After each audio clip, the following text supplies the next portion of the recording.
Hey, folks, this is Brian Blessing. Hope you're enjoying the Hockey Betting Podcast. We have a couple chuckles, try to get you a lot of winners. Check out the hockeybettingpodcast.ca.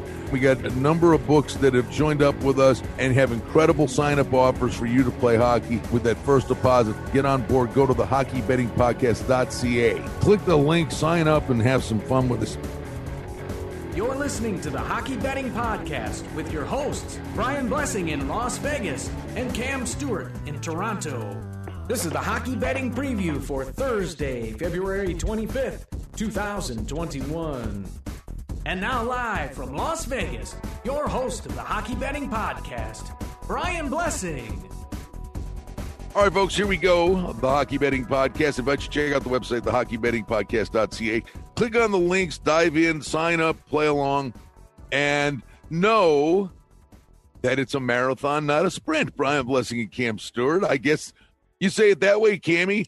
We went off the tracks for a couple of days. What are you going to do? Hey, no, there's nothing you could do. No, there's some good things that, Brian, like the Dallas Stars, they played better. They finally responded against Florida. But I got to be honest with you, it's tough, man. Like we've been covering this stuff for years and usually see things like the crystal ball is getting a little bit cloudier. I didn't expect St. Louis to be this bad and not to score goals. We talk about the totals. There's a lot of it's tough, and all these teams that people are ragging on, like the Kings aren't that bad. Detroit can kind of play. It's a very competitive league. So if you're trying to pick on a team, it's not that easy. I think I've got it to a degree, and that's if you get hit upside the head with a 2x4 by the third time, if you don't duck, you're a complete idiot. You're gonna have brain damage. Now, I think what's happening, Cam, I think the games are changing. We talked about this, that it was a lot of pond hockey. It really was. And guys, we're in this together. And, it was weird. It was almost like, yeah, we're playing and, another team got sick and the other team saying, well, we're worried about those guys. Well, when is a hockey team ever worried about other guys? They like each other and they're all trying to fight through this. The problem is now you're cycling through to the point where these teams have played each other 2, 3, 4, 5, 6 times. And the hate is showing up that we thought was going to be prevalent from day one. And the games are changing right in front of our eyes. Defense is a little better. Maybe the goaltenders. Look at your boy, Good big point. save. Look at your boy, big save Dave. I know. He couldn't stop a basketball, right? And now he's hot. It's unbelievable, Brian. And no, it's funny because I was doing some other shows, and I know we were taping and doing stuff and watching the game, and he made like 71 of 72 saves. Then they're talking on the broadcast. This guy was close to quitting. He had a head doctor, a shrink, didn't know what the heck happened. And this guy's standing on his head like he's the second coming of Ken Dryden against the Toronto Maple Leafs and almost won them the game, if not for an empty net goal and an overtime goal. Like the Leafs were very fortunate to get that win because they ran into a hot goaltender. But you said it. And these trends, first game over, second game under, we're seeing a lot more unders. Let's just put it that way. Like, look at the Blues Kings, under, the Leafs Flames, under. A lot of these teams, I think now they're it's attention to detail and defense. And you know what I mean? I don't want to get into a track meet. And let's call it out for what it is, Brian. Just like COVID and everybody else in a bad mood and we're dealing with this and a lot of problems in the world, these guys are human beings too. And they have to go through this stuff. You could see it's not the same pace of play. It's not like it was out of the gate where these guys are flying. It's different. It's biorhythms. Right now, everybody's biorhythms are down, and we're seeing 2-0, 2-1 games. Like, we're not seeing the energy level that we used to see. So guys out there, I'm not just going to look at a couple teams and blindly bet overs. I'd say unders are going to be a lot more prevalent till these guys kind of get it right, Brian, and then leading up to the playoffs, maybe we'll have a little bit more spark. But you could tell they're definitely in a lull. No doubt, buddy. Let's dive in. We give it the old college try here. And listen, I think some of these games are going to be predicated on the standings in the situational plays. And so many of the situational things we have talked about that we've given you like starting points, they're not always going to work. And some of the games that listen, teams want to get road trips. Say it again. They want to get road trips off to a good start. At the end of a long road trip, let's say 4 games or more, last game, not good for these teams. They're mentally on the bus. Generally, over in the first game of a series, under in the second. It's not a black and white. It's not an across-the-board thing. But the team that loses the first game, you got to look at long and hard because teams know they can't afford elongated losing streaks. There you go. There many of the things that have worked a lot, way more often than not, up to this point. Chicago's at Columbus came on Thursday. Columbus minus a quarter. The total is 5.5. I just look at the standings. I know the Blackhawks are, it's a great story that they got things turned around as bad as they look. They're 10-6-4. But you look at the game, both Chicago and Columbus have played 20 games. Columbus is 3 points in the standings behind for fourth, the final point in the final playoff spot in the Central. This is a huge game. If Columbus and Tortorella's looking at the board, and you talk about 4-point games, 8-point series, things like this. Columbus is sitting there going, we need this game. Columbus has to play this game like a playoff game. They'll fall 5 points back. No, I agree with you 100%, Brian, and that's the thing. It's probably my favorite game of the night. I like the Columbus Blue Jackets in this spot, I think. And remember, the last time they played these guys, Chicago had a 2-goal lead. Columbus tied it up, and look how they've lost these games. Overtime, shootout, every time they play close, and Columbus has found a way to come back even when they weren't in this desperate time. Now we're only laying 25 cents with the Jackets. It's going to be one of my better plays for Thursday. I like the Columbus Blue Jackets to win like a 4-2 game. It's going to be pretty close to the number. Maybe I lean over when these teams get together. There are goals, but Columbus, the side, that's my play. Give me the Jackets. All right, and here's another one. I don't generally trust either team, but I'm looking at the standings. Florida's minus $1.30 against Dallas, and the total is 5.5. Dallas had lost 6 games in a row. They went through the COVID crap again, and they were off the schneid. They had to come back. You look again, just simply look at the standings, and Dallas is 8 points out of fourth. The good news is they have 6 games in hand on Chicago. Now, Dallas has an army of games they've got to make up. So as bad as it looks today, it's not that hideous. But this is a team that finally comes off a 3-0 win. And Florida's been a wonderful story, Cam. They're 12-4-2. But honestly, you tell me, do you trust Florida? Florida does this all the time. They start fast and then come back to the pack. I agree. And I think it's kind of similar to, like, I look at this game kind of like the Blues and Kings game. What's everyone going to do? And I was wrong. I really liked St. Louis Blues on Wednesday, Brian. I told you when we were doing our other show, I'm like, I can't believe these guys haven't scored a goal. And I see the same type of game for Dallas. You're giving me this team at plus 10, 15 cents as a dog. Would you be surprised if they beat Florida 3-1 or 3-2 again? You know what I mean? Get it done. And Dallas is desperate. I really like what I saw. I watched that game. When we were just getting on the air yesterday, I thought Dallas played tight defensively. They got good goaltending. To me, it's Dallas or nothing. I prefer Columbus, but I'll take the small pooch in the Dallas Stars. Hey, here's my advice. Carolina, Tampa Bay. Tampa Bay's minus $1.45, the total 6. I would just say this. The plus price is attractive. Yeah. But I would say sit back and watch this game because these are the 2 teams we said would vie for the division from day one.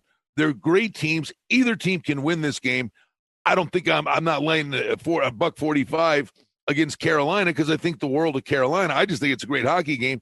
And to me, I'm going to watch and enjoy. I'm not going anywhere near. Maybe you got an opinion. I don't know.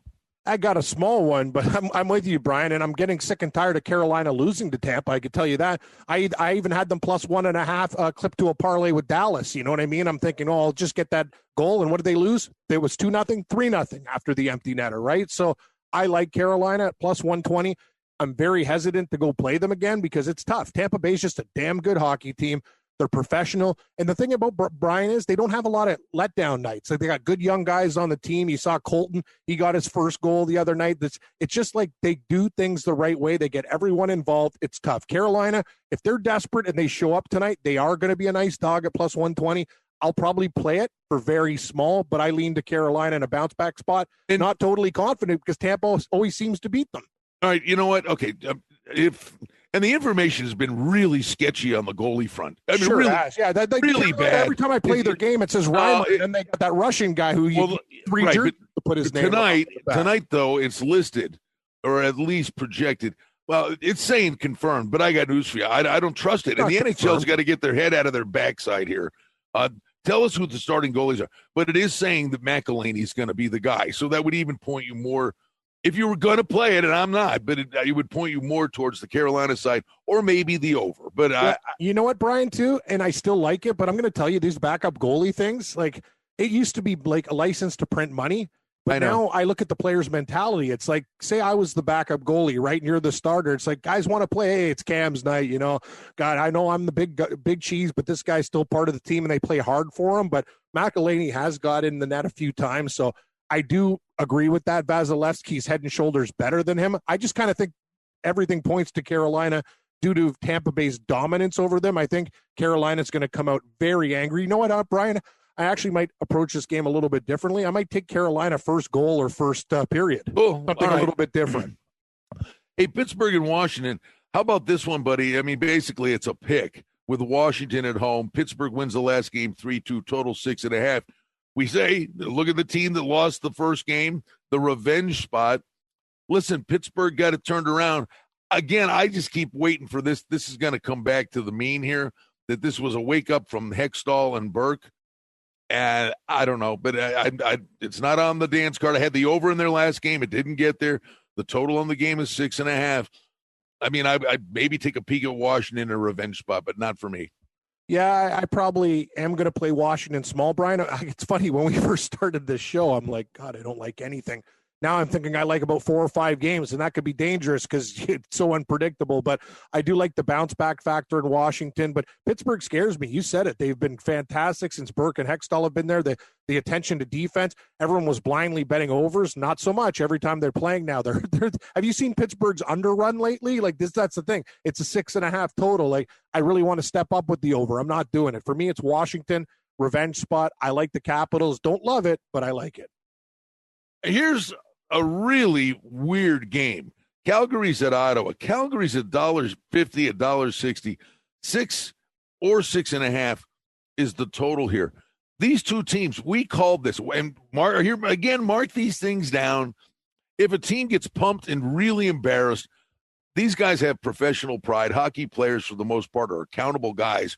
And we had Calgary get embarrassed in the one game, come back and then beat against Edmonton, and came back and beat Toronto. We had Ottawa get embarrassed by Toronto, and then they came back and they beat Montreal. Not once, but twice. But Calgary's lost 4 of their last 5. How the hell are they at $1.60 at Ottawa? Ottawa's playing hard. They are. Ottawa is playing hard, but I'd be very careful backing Ottawa. Just watching Calgary against Toronto, they've actually been a little bit snake-bitten. Big save, Dave. You know, Markstrom's out, so he's going to play again. I think that's a good thing. He wants to play right now. And that could be really dangerous. So is this number all about the goalie? Yeah, I think it is all about the goalie. I got to be honest with you. I kind of like Calgary to get the win because I think they're going to be mad after that loss to the Leafs. But it's a tough spot. Ottawa's more rested, but they seem like, to me, a public dog. I don't know, Brian. I really want to play this game with Calgary, like maybe put it in parlays, but I'm going to have to let it pass. I got to be more Donnie disciplined, right? Like you. Like you're not going to play every game on the board, but I like what I saw out of Calgary against the Leafs. They've really tightened up defensively, and let's call it out for what it is. Hutch even made some big saves in that game. The Leafs backup goaltender. I think Calgary's a little bit better than Ottawa, but Ottawa's Stützle and all these other guys are figuring it out. Very difficult game. I lean Calgary, but I don't love it. All right, just based on the number, and I hate that, but I mean, there's so many other things go into it.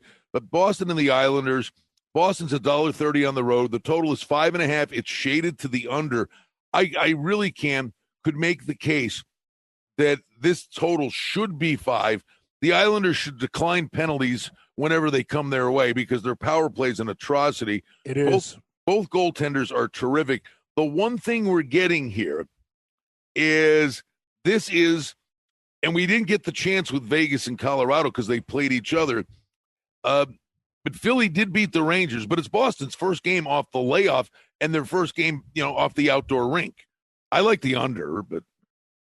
Well, I looked at that's actually an interesting point. So look at Colorado, the way they played against Minnesota. Like, you know what I mean? And I like Colorado the other night too, put in parlay. See, that's the thing. Like you can't just add a game and like in the old days and it wins. It doesn't. Minnesota beat these guys. I'll tell you one other thing, Brian, take a look. What team has given Boston fits this year? It's the Islanders. Sure. They beat them both times they played them. So they're staring at themselves in the mirrors. What's happening? Exactly. The Islanders and Boston are basically doppelgangers, and I'll take the home team. Good plus word. 110. Good word. We had a bigger production budget. There'd be a bell or the Groucho Marx word of the day would drop down there. Like Pee-wee's Playhouse. Doppelganger. All sorts of pucks and stuff all on my face. Yeah, no, exactly. The word of the day. Anyway, I like the Islanders. It's not just it's just they play Boston tough, but it's a tough game. Boston could come out there, Brian, but I like your angle, like outdoor game, waiting, different type of ice, the shenanigans, getting back from Lake Tahoe. Give me the New York Islanders as a dog. All right, Nashville in Detroit. Oh, boy. Okay, I'm going to say. Go ahead. Okay, this is it. I'm going back to Detroit, and if you can't beat Nashville this time, remember, that game was 0-0 going into the third period. Nashville scored a squeaky one, and they ended up winning 2-0. I think Detroit can beat them this time. Give me the Red Wings. I'm playing this game. It's a leap of faith, but we're getting 40 cents with Detroit. I'm in. I lean Wings. Do you zigzag the thing? I mean, the total. That's the only thing it would get us is that you would zigzag it here. But the one thing I would say that even if the game is played in a wide open style, I don't trust either one of these teams to put the puck in the net. It's Greiss and Rene. Greiss, look at this, man. 110-3 for this guy. Good Lord. He's not even like the thing is Greiss isn't even that bad. Like we've seen him with the New York Islanders. Like Detroit's they're a bad hockey team, Brian. But one thing is they were still hanging with Nashville when they didn't play well. So I look at this game, revenge spot, plus 140, home, Wings, and plug your nose and hope for the best, I guess. It's an ugly game. All right, we would do. Let's not waste a lot of time on the podcast. We listen. They fired Claude Julien. I don't understand this one. Clearly, they had their eye on the interim guy. Thought Ducharme, he's their next guy. Clearly, that they weren't thinking of keeping Julien long term. So why would you even start the season with him? Excellent point. I don't get it. I don't know. You brought up a great point last night, Brian, when we're doing our podcast that we do.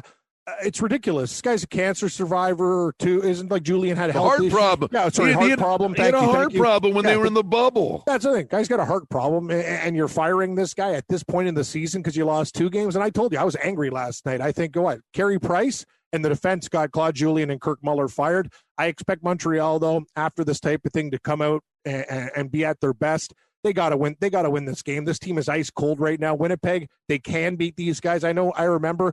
I think Montreal has a very good history of going into Winnipeg and winning. So I'm going to take the Montreal Canadiens in this spot. I know it's tough, but I'd prefer Allen to be in net than Carey Price as well. But I like Montreal. On the coaching change alone, you look at Montreal. The guys get a bounce in their step for the new guy. All right, Edmonton, Vancouver. Total, as you'd expect, is 6.5. Oilers on the road, $1.40. Cameron, is that a little too spicy? It is, and I'll tell you, I was on Vancouver that night too. I told you, Brian, like we were on fire, but I'm not. We got to be transparent. The last couple of nights I've had winners, but not used to the losers that I'm having, and a lot of parlays are getting clipped and destroyed. And I'm looking at my totals, going, "You're not on fire the way you used to be." But I'm going back to the Vancouver Canucks. It might be stupid, and see, Brian, you're smarter than me. I don't learn my lesson because I keep on banging my head against the wall. You said it, like you're an idiot if you do the same thing 3 times. This Vancouver team's killed me this year, but I think this is the spot that they get it right. So I'm on Vancouver. All right, and then we get another one here, but it's going to be, and I'm glad to see Kruger's doing this. He is coming back. Kruger, you couldn't get naked in the silk sheets. Kruger, you couldn't even smooth my son says your company. My son says your company's awful. Thank you. I love that episode.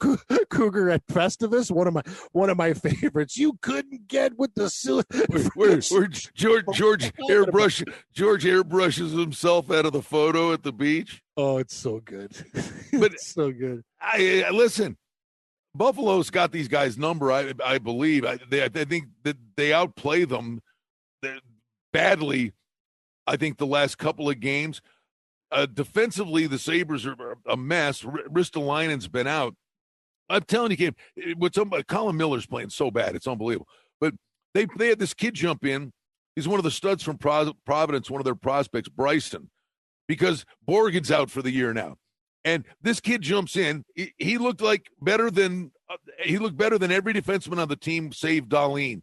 And the kid looked really good. But the forwards are starting to get their act together a little bit. And I'd look at Buffalo against Jersey. I think they got their number. You know what, Brian? We have the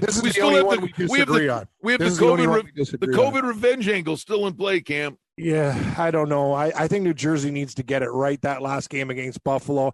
I see the Devils winning this game. It's not the best game on the board, but I think I might take a shot with the New Jersey Devils. But you said it. Buffalo seems to play. Certain teams just own certain teams. We've talked about this a long time ago. Like, why is Buffalo beating San Jose when San Jose was unbeatable? Sometimes things just happen, and Buffalo plays New Jersey really, really well. But I'm going to take the Devils. All right.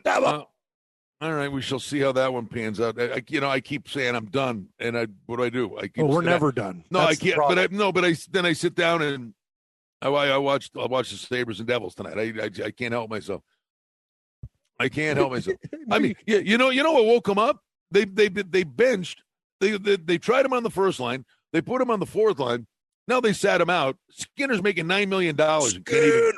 Can't even crack robbing. the lineup. We should actually go to Skinner's house with balaclavas and just take money. He's stealing from Buffalo. I mean this with all sincerity, Cam. What's a balaclava? It's a mask. Basically like think about a toque, but you put it on the face, you cut out some eye holes and a mouth hole so you can breathe, and we go up to Skinner, open up the safe. Like, I can't believe heard that word. You've never heard balaclava before? I've never heard that word before. Anyway, a balaclava is basically a tool that instead of a robber putting pantyhose over their head, it's a great tool to rob a bank. It's basically a toque with just eyes and a mouth and, hey, Skinner, give me the money type of thing, right? Because, yeah, he's the robber, not us. But that guy's stealing from the Buffalo organization. It's unbelievable. Oh, my Lord. The worst contract in the bigs. All right. All right. Check it out, thehockeybettingpodcast.ca, and hit the links. Jump in, play along as we move to Friday. Boston and the Rangers. Boston has to play the night before. Rangers coming off a 1-goal loss at Philadelphia. Cam, the opening number here, Boston like $1.70 on the road, and they're playing back-to-back nights. And by the way, you got this Panarin thing. I should have taken that into account a little bit, maybe a lot. I faded the Flyers because of the outdoor game thing. But you wonder about this Panarin thing and what's going on in the room with the Rangers. I'm going to tell you this, and this is just an opinion. They don't express you or the rest of the show, but this is blackmail and sabotage. I don't think Panarin did nothing. It's obviously he ripped Putin and the Russian government, and this is what they do. Brian, you're around during the Alex McGillney days. This is what Russian governments do. If you mock them, they'll either have you killed or they'll take your money. Right now they're creating stories about Panarin. I don't think he touched a woman in a strip club back in whatever the hell it was, and I think this guy's getting absolutely blackballed. And, he's worried about his family. He really is. He's worried. When you mess with Vladimir Putin, like, you got bigger problems. So the Rangers, I'm not sure about their mindset. We'll see how Boston does. If they lose that game to the Islanders, they'll probably come back strong. But I'll tell you one thing, I'm not laying $1.90 with these guys on the road. So pass. Yeah, you mess with Putin, he's not even going to bother to wear a balaclava. No, he'll just exactly. What? This vial of poison? Enjoy your eggs and toast. We'll go to Vegas at Dupar's. Next thing you know, I'm starfished on the carpet. The guy's going over with me with the sanitizer and shampoos. That's why I don't go to the Plaza anymore, Brian. They use so much damn. Remember, because everyone was smoking in there. I remember one time me and Lisa hung out there all day. Like, we were like dizzy and falling down. I'm like, what do they put in the carpet stuff? God, it reeked. I had a headache for like 2 days. I'm like, I lay it down with the sanitizers. God. You got to pick your spots when you do this stuff, because I've got all the goofball analogies, and a lot of them are my own. I've selectively stolen some nice ones. Mike Robitaille stole a lot of his little idiotisms that people think are goofy and funny. Can I have your permission at some point to use starfished? Yeah, starfish is a great term. Starfish just means like you're absolutely. I know what it means. Like the drunkest guy. Like I remember. No, actually, Brian. I remember we were walking across the casino floor, and I got like weak, and I'm like I'm getting up. I'm like, God, these carpet deodorizers. I don't know what the hell they did in that place, but man, it put me in orbit. It is the strongest drug ever. But what's the next game? Los Angeles. Wait a minute, real quick. I just got to tell you, honestly, this COVID thing ain't gonna bother us. It ain't gonna get us. I've been saying this 10 years down, or how maybe not. How many years down the road? The damn COVID thing didn't get us. I'd be walking into the radio studio every day, and the guy's in there spraying like Lysol or Pine Sol or whatever. I go, the COVID ain't gonna get me. This stupid crap you're spraying in the air is killing me. Yeah, Pine Sol is that's another one that'll like just blow your head off like for fumes. Like I'm not really down with that cleaner, not my favorite. But right, let's here what do we we go. like here? Los Angeles is hotter than Satan's armpit right now. Playing great now. Yeah, what I tell you last year, they were the sneaky license to print money. I think they're at it again. Minnesota scored 5 goals or more in 3 games in a row. Minnesota is a sneaky over team. But the Kings are playing. This is a really interesting game. And all of a sudden, Cam, this Pacific Division that I was poking holes at and making fun of it, how weak it is, and the 3 teams at the top, Arizona, the Wild, even the Sharks maybe could get their head out of their backside. But this is going to be a heck of a battle with Minnesota and Arizona for that 4th spot. And the Kings, I'm sorry, Minnesota, Arizona, and the Kings. That actually is a very big game in the Pacific Division. Yeah, it is. And let's give Arizona full marks, too. These guys are down every night to Anaheim. They come back both nights for multiple goals. And down 3. Yeah, they're Twice. Like the new Boston Bruins. Great live bet, and you can make a killing there. But, yeah, Brian, I don't know. I don't want to step in front of the Kings right now. Like, the Kings are just – Minnesota beat Colorado, too. I'm not laying 60 cents. For me, it's over 5.5. Kings or nothing. All right, and then you kind of went to it. Let's wrap it up with Colorado, a little stone in their shoe, having lost 2 in a row, going to Arizona, where there will be some fans, and likely there'll be some Colorado fans at the game. That's kind of the nature of one of the arenas that has fans in it. It's $1.50, $1.60 on the road, but you would think Colorado's in a pretty rotten mood, wouldn't you? Yeah, I do. And that was a pathetic performance. Like they came back against Minnesota, then it was bang, bang, bang. They were out of the game real quick in the 3rd period there. So Colorado, I have a feeling Arizona's going to be in big trouble, especially I like to play on teams that have those comeback wins. It's not like they played their best hockey. They fell asleep. That's a big mistake against Colorado. They're not going to wake up this time. Give me the Avalanche. All right, my friend, off to the weekend. Let's go. Philly, Buffalo. This is a 1 p.m. game. You might be due for a Hutton appearance here. I don't know. But I know this. I've told you this. Buffalo plays well in the day. Buffalo scores goals in the day. Buffalo and the Flyers have played many a game in Buffalo in the day, and they are high scoring. I like the over in this game, and I think Philly's good, but I don't think they're as great as everybody makes them out to be. As a home dog on Saturday, I don't think a Buffalo win is out of the question, but I do think there'll be goals.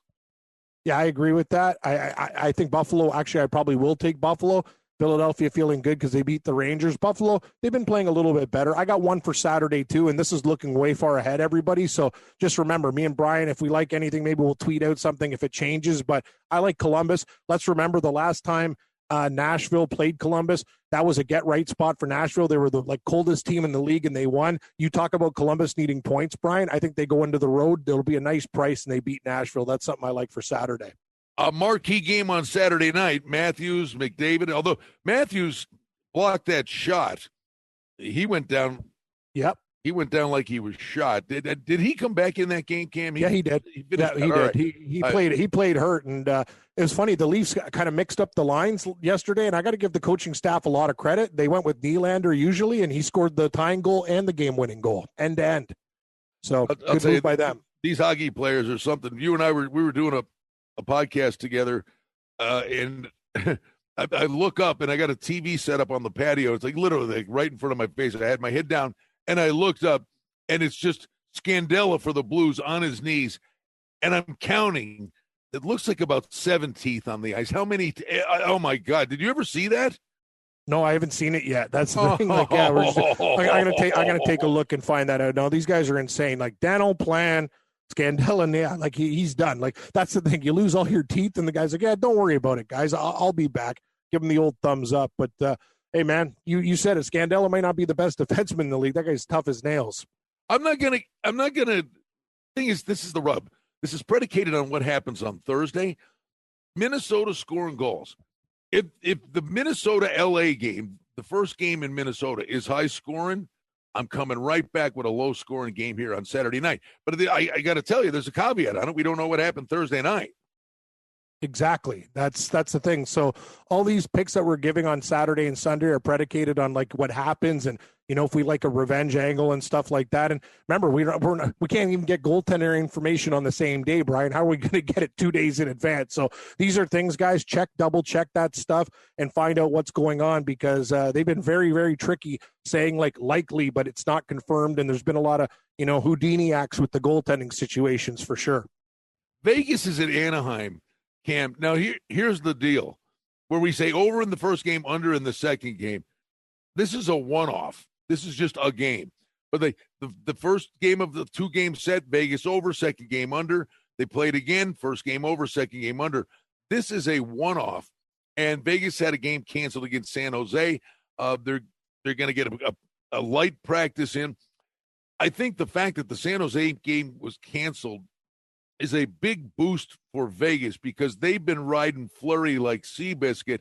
He's on the fast track to the Vezina right now. Seriously, Fleury's been unbelievable. And the fact now he gets a rest for this game means you're going to see him again for another 3 games in a row. So Fleury and Gibson in this one-off, and DeBoer shuffled the lines around, which had a big impact in their win over Colorado. But Gibson and Fleury, I got to look under. Yeah, I would agree with that, and that's the thing. Anaheim can play that style, even though recently, Brian, they've been scoring goals. I would lean under with Fleury too, but you know what I mean. They're a weird team. Sometimes they get together with Vegas at 6-5. Other times it's 1-0. So you know what I mean. It's one or the other. Usually doesn't land in the middle. They usually have a wicked defensive game, or things get a little bit stupid. Usually double-digit goals. Did you happen to see real quick Zegras? The shootout goal he scored? No, I did. I told you, Brian. Okay. I don't watch shootouts very much anymore. I just kind of. I just never go well. No, I happened to see it on Twitter. I mean, Cam, the kid came in and not crawling, but not racing either, and it takes a kind of a straight line at the goalie, and he just looks at the goalie, and like the most nonchalant flip of the wrist, not a snapshot, like.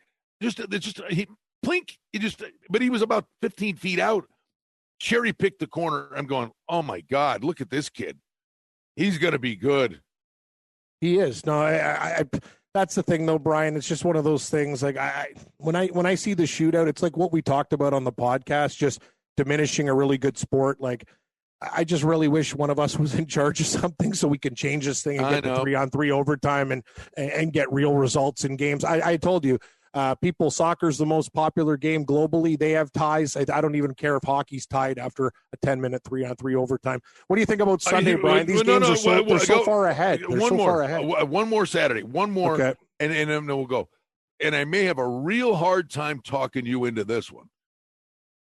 St. Louis is at San Jose. I'm curious what the number will be. Now, St. Louis has lost 4 of 5, and they beat San Jose in overtime, 3-2 the first game. Lost the next one 5-4. They were both 1-goal games. But, Cam, here's the deal. St. Louis is treading water, and they're skating in mud. But, oh, my good Lord, look at this. 1, 2, 3, 4, 5, 6. It is the first game of a 6-game road trip off a hideous homestand. We've been saying this all year long. First game of a long road trip. Teams want to get it off to a good start. On that premise alone, and I'm hoping the number's deflated, I would have to look at St. Louis. I will look at St. Louis because I'm stupider, and I'll keep on going to a team. Honestly, Brian, this one team has single-handedly destroyed me the last couple nights that have been cold. It's been St. Louis. I've had them in parlays. I've had them single-handedly. They can't score a goal. They can't win a game. I went back to the over. They lose 2-1. I don't know what the hell is going on, but I'll tell you one thing. When they play San Jose, usually these games go over, and it's pretty tight, and they're going to be angry as hell. I think they probably get to the over themselves. This could be like one of those games where they just absolutely snap and take out every little bit of frustration on S.J. Sharkey. I think St. Louis wins like a 6-3 game. All right, Sunday, I'll just tell you, folks, it's tough for us to do this for you, but we're looking at what do we got? 2, 4, we got 6 games. You start noon Eastern. Boston's at the Rangers. I would say let's see what Boston does in that first game.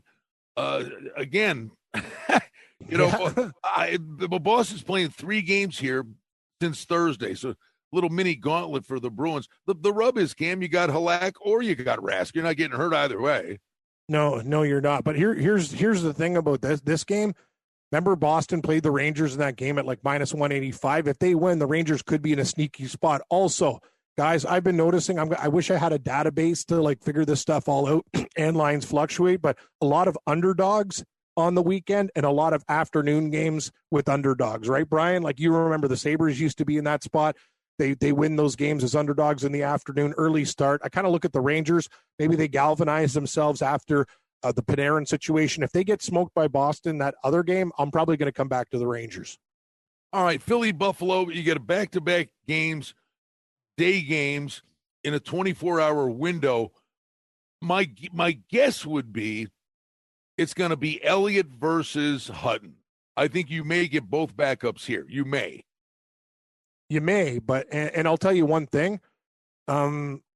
This is an over spot, and we had Brian. I'm not sure if you know what's his name, Dave from Cantor Gaming. He's a new contributor on the show. He was on with Gabe and I last night. Fantastic person. He's going to be like a regular in-game live betting guy with us. I'm not sure what's his last name, but he works for the network now. I know you know him because I think he lives in the desert. And we were talking about the Philadelphia Flyers as an over team, and he liked the over with the Rangers last night. And you saw what happened in that game, man. There was like bang, bang, bang goals out of the gate. Flyers don't play any defense. Buffalo can score. Over's the play in the 3:08 game, Eastern time. All right. And then Washington's at New Jersey. Jersey, tough, man. I mean, they're coming back to reality a little bit. Pass. I take New Jersey. They lost a heartbreaker to Washington, but pass. This game, that game, I have nothing good to say about that game. I have no vibe, total or side. And then you know what's going to happen, Cam? It's the get-out game. It's on the tube. Detroit and Chicago. This number, what? You're going to get, what, the Blackhawks like 50, 60, 65? Are they really that good because it's Detroit? Should they be laying that number to anybody? I don't know. I agree, and I'm gonna look at Detroit. I think you said it. You brought up a good point. It's the getaway game. Everyone's just gonna think about every parlay that has the Blackhawks attached to it. Maybe something in the NBA or whatever. Be very careful. Detroit. They beat Florida 4-1 on Super Bowl Sunday. They have a tendency to like upset you in the last game of the weekend, Brian. It's just one of those weird, quirky things. I would look at Detroit, especially on the puck line at parlays. All right, there you go. The hockeybettingpodcast.ca is the website. Articles attached along with what we do, and we've got the book sitting there. They've got the introductory offers. We invite you to click on, get in, take advantage of some of the cool introductory offers that are there for you. Play along with us. Again, doing our level best, trying to plot the course a few days in advance and give you an overview. I think we landed on some in there that we like, Cam. And there's a buyer beware mentality, but I would just say, as a summation point, just follow some of these angles that have been constant and true, and things that you'll spot that maybe we didn't talk about, and things that work for you. Never blindly go with a pack of idiots that tell you something. The bottom line is, when you have things that work for you, stick to your guns. And a lot of times, I always say this too, and when it comes to playing the ponies, Cam, I'm like, I look at a race, and it's the way I play the horses. Like, unless I'm playing a pick 3 or pick 4, and I got to really sit down. I look at a race, Cam, and in a minute and a half, 2 minutes to post, and pray I don't get shut out. Okay, it's that, and he's the tactical speed. He's going to get first run. Here's the best closer. Bam, walk up, make a bet. Your first look at something is usually right, and the more you stare at something, you'll overthink it and talk yourself out of something. Excellent point, Brian. That's what happened in golf with me. I looked at Max Homa, and I almost got off it because of the putting and everything else. The name popped out. He won at 47-1. Instincts are important. You could take all the Corsi, the sabermetrics, everything. Yeah, it has to be baked into the cake, but you need the eye test. And me and you watch the games every night. And guys, be careful. It seems like we're in a little bit of a lull here. So we're having some of these lower scoring games. These teams, you could tell they're kind of skating in quicksand right now. It's tiring, but Brian, things change really quickly. We had all those overs and then unders, and then it could go back to that. So we got to be on top of that. And if anything changes, maybe we'll tweet out a pick because we do this stuff days in advance, and opinions change hourly sometimes, So there's games that I like now that I'm going to have a totally different opinion about in a day or two. And just because it sounded good in a sentence and Cam said it, final piece of advice, If you do walk up to the windows to make your bets, don't wear a balaclava. Yes. Because you could end up starfished. You could end up starfish with a taser in your back. Put a lid on it, Cammy. Have at it.